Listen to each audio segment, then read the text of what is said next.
See, the thing about science, it's not about knowing, it's about not knowing. About looking at the world and saying, huh, that's funny. Why does it do that? And then chasing that question down the rabbit hole. People think scientists are just full of answers. But the truth is, we live in the questions. We wake up every day in a universe we barely understand. What's energy?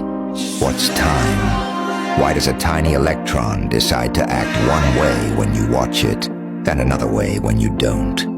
It's like nature is playing with us, leaving clues, daring us to figure it out. And the fun part, every time we think we've got it, the universe laughs and says, oh, you're not even close. And that's beautiful, because the moment you think you know everything, you stop learning. And what's the fun in that?